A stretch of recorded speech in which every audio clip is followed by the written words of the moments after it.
Hi నమస్తే, welcome to our channel. అయితే cinema రంగానికి సంబంధించిన పవన్ కళ్యాణ్ గారి కార్యాలయం నుంచి వచ్చిన ప్రకటన అయితే ప్రస్తుతం సినిమా రంగంలో ప్రకంపన లేపుతుందని చెప్పాలి. అసలు సినిమా రంగానికి సంబంధించిన సమస్య ఎక్కడ మొదలైంది, పవన్ కళ్యాణ్ గారి ఆగ్రహం వ్యక్తం చేయడానికి కారణం ఏంటి, అసలు ఇవన్నీ కూడా డిస్కస్ చేద్దాం. అయితే దీనికి సంబంధించిన మీ అభిప్రాయాన్ని కూడా మీ కామెంట్ రూపంలో తెలియజేయండి. కామెంట్ చేయడం వల్ల 10 మందికి వీడియో షేర్ అవుతుంది. వీడియో షేర్ అయితే మీ అభిప్రాయాన్ని తెలియజేసి నాకు సపోర్ట్ చేస్తారని కోరుకుంటూ, అసలు సినిమా రంగానికి సంబంధించిన సమస్య ఏంటనేది ప్రధానంగా మనం చర్చిద్దాం. ముందుగా అసలు ఈ సినిమా రంగానికి సంబంధించిన ఏదైతే సినిమా థియేటర్లు ఉన్నాయో, డిస్ట్రిబ్యూటర్లు కానీ సినిమా రంగానికి యాజమాన్యులు కానీ, వీళ్ళందరూ కూడా సింగిల్ స్క్రీన్ థియేటర్లు ఎవరైతే ఉన్నారో వాళ్ళు అద్దె చెల్లించే విధానాన్ని ఎప్పటి నుంచో పాటిస్తున్నారు. అద్దె చెల్లించడం వల్ల వారం 10 రోజుల తర్వాత జనాదరణ కరువు అయితే అద్దె భారం యజమానుల మీద పడుతుంది, అటు డిస్ట్రిబ్యూటర్ల మీద పడుతుంది అంటూ కూడా ఎప్పటి నుంచో గోల్ చేస్తున్న పరిస్థితి ఉంది. అదే మల్టీప్లెక్స్ తరహాలో, మల్టీప్లెక్స్కి ఏ విధంగా ఉంటుందంటే మల్టీప్లెక్స్ కూడా ఈ పర్సంటేజ్ రూపంలో నిర్మాతలకి షేర్ వెళ్తుంది. ఆ షేర్ పద్ధతి మాకు కూడా ఇవ్వండి, సింగిల్ థియేటర్లకు కూడా ఇవ్వండి అంటూ కూడా ఎప్పటి నుంచో వీళ్ళ వర్గం అయితే ఎప్పటి నుంచో చెప్తున్న పరిస్థితి ఉంది. అయితే రీసెంట్గా కొంతమంది వెనక నుంచి రాజకీయం చేశారు. రాజకీయం చేయడం వల్లే ఈ జూన్ 1వ తారీఖున బంద్కు పిలుపునిచ్చారు.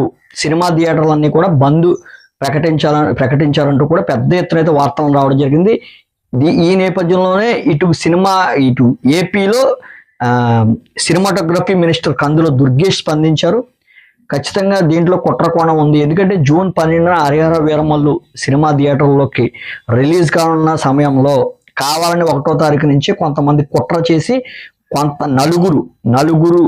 నలుగురు మాత్రమే కుట్ర చేసి ఈ రకంగా చేస్తున్నారు. దీనిపై అయితే ఒక అధికారం నిర్మించి దీనిపై అయితే విచారణ చేసి దీని వెనకాల ఉన్న కుట్ర కోణాన్ని బయట పెట్టాలంటూ కూడా కందుల దుర్గేష్ ఎవరైతే సినిమాటోగ్రఫీ మినిస్టర్ ఉన్నారో ఆయన చెప్పడం జరిగింది. అయితే ఈ నేపథ్యంలో అటు జనసేన సంబంధించిన నాయకులు కానీ పవన్ కళ్యాణ్ అభిమానులు కానీ పెద్ద ఎత్తున అయితే విమర్శిస్తున్నారు. ఎందుకంటే జూన్ 12న హరిహర వీరమల్లును దెబ్బతీయడానికి కొంతమంది వ్యక్తులు కుట్రపూరితంగా ఈ రకంగా చేస్తున్నారు. అదే కనుక జరిగితే రాష్ట్రం అల్లకల్లోలం అవుతుంది, దీనికి తగిన మూల్యం చెల్లిస్తారంటూ కూడా పెద్ద ఎత్తున అయితే హెచ్చరికలు రావడం జరిగింది.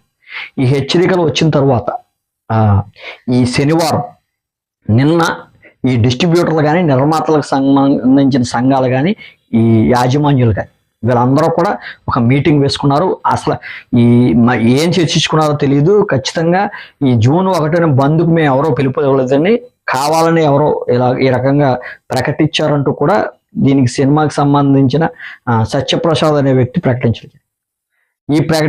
అంటే ఈ పవన్ కళ్యాణ్ సినిమాని దెబ్బతీస్తున్నారు అంటూ కూడా కావాలనే చేస్తున్నారంటూ కూడా పెద్ద ఎత్తున విమర్శలు రావడంతో వాళ్ళు వెనుదిరిగానంటూ కూడా కొంతమంది చెప్తున్న పరిస్థితి ఉంది. పవన్ కళ్యాణ్ గారు ఈ చర్యలన్నీ కూడా గమనిస్తూ పవన్ కళ్యాణ్ గారికి సంబంధించిన డిప్యూటీ సీఎం కార్యాలయం నుంచి కూడా ఒక ప్రకటన రావడం జరిగింది.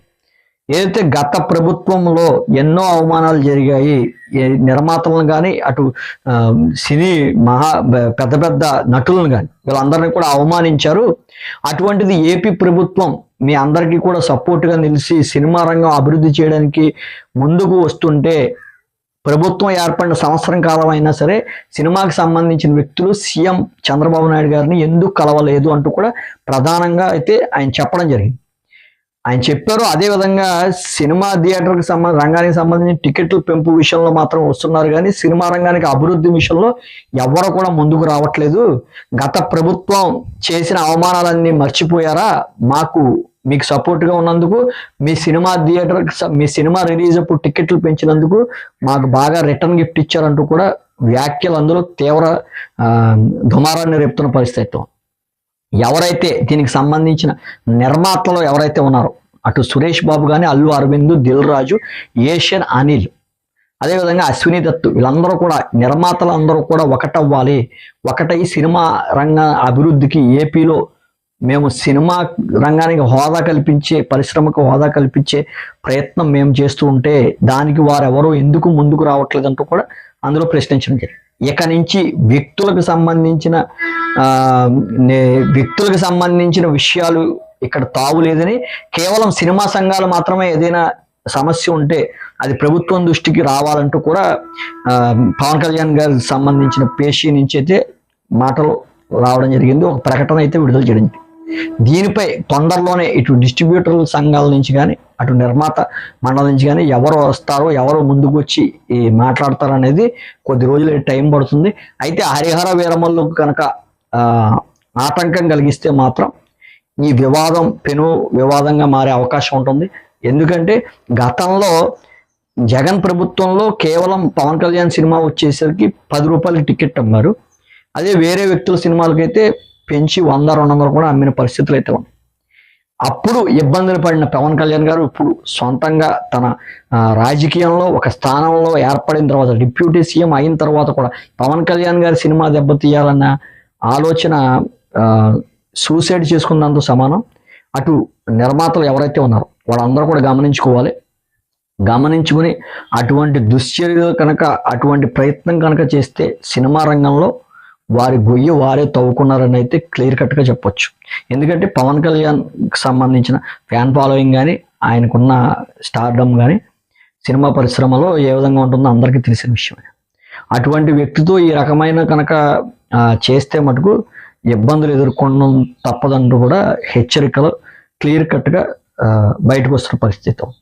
దీనిపై మీ అభిప్రాయాన్ని కూడా కామెంట్ చేయండి. Thank you.